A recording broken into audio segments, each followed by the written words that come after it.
सभ्यता या सभ्य होने कहलाने का अर्थ आज बाहरी दिखावा प्रदर्शन करना, आवश्यकताओं का अनावश्यक विस्तार और तरह तरह की वस्तुओं का अनावश्यक रूप से संग्रह बनकर रह गया है।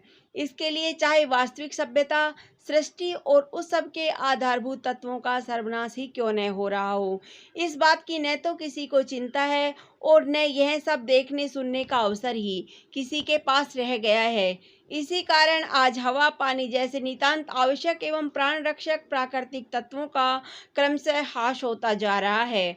प्रदूषण से तरह तरह के रोग और विभिन्न विषमताएं निरंतर वृद्धि पाती जा रही हैं। यदि इस ओर यथाशीघ्र उचित ध्यान न दिया गया तो वह दिन दूर नहीं कि जब मानवता का दम अपनी ही गलतियों से घुटकर रह जाएगा और इतिहास को जड़ वस्तु बना देगा।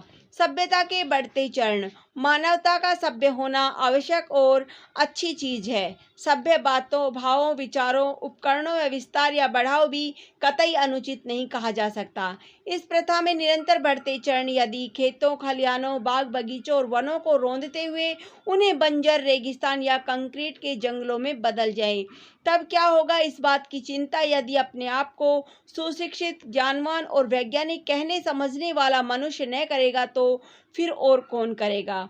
कभी हमने यह देखने का प्रयास किया है कि जिस तेजी से हम बढ़ते जा रहे हैं या बढ़ने का प्रयास कर रहे हैं अपने सभ्यता के विकास के लिए, उससे भी वह अधिक तेजी से जीवन का मूल आधार प्रकृति हमारे पैरों तले आरोंदी जा रही है। अपने इस विनाश पर आंसू बहाने या इसका प्रतिरोध करने की प्रत्यक्ष शक्ति तो उसके पास नहीं है, पर प्रकृति की शक्ति निश्चय ही उस हमारे पैरों तले सभ्यता विकास नाम पर निरंतर रोधी जाने पर जब उसका प्रतिशोध भाव हमारे सामने आएगा, तब पता है क्या होगा। सर्वनाश, केवल सर्वनाश से कम कुछ नहीं होगा।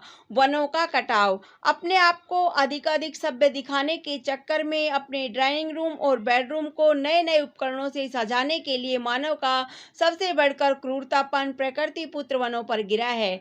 इमारती या फर्नीचर आदि बनाने के लिए लकड़ी प्राप्त करने के प्रयोजन से उसने वनों को अंधाधुंध काट कर धरती माँ को नंगा कर दिया है।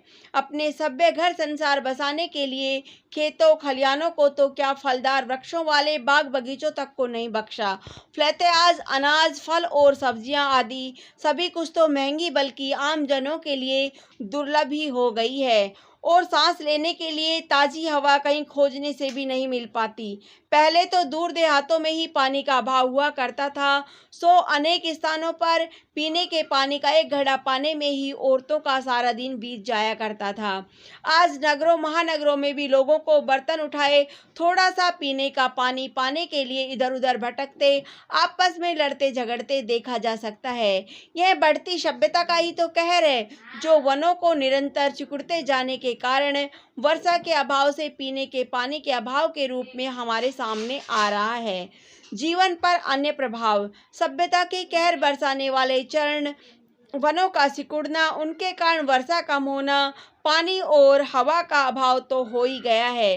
अन्य कई प्रकार के दुष्प्रभाव सामने आ रहे हैं। वनों में निवास करने वाले अनेक पशु पक्षियों की दुर्लभ जातियां सिमट सिकुड़ कर समाप्त होती जा रही है।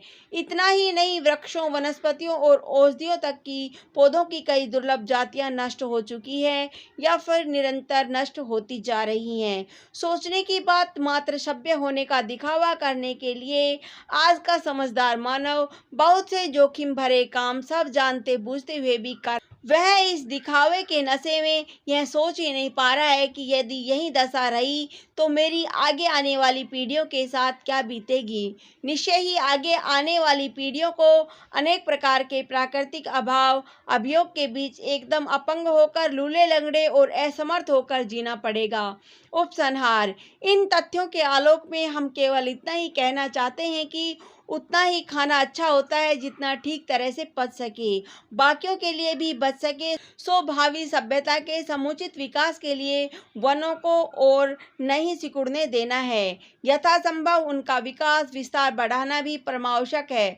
सूझबूझ वाले विवेकशील प्राणी मनुष्य से उचित ही आशा की जा सकती है कि वह मात्र अपने वर्तमान की चिंता न कर अपनी ही भावी पीढ़ियों का भी ध्यान करेगा, उनके सभ्य बनकर जीने का अधिकार भी सुरक्षित रहने देगा।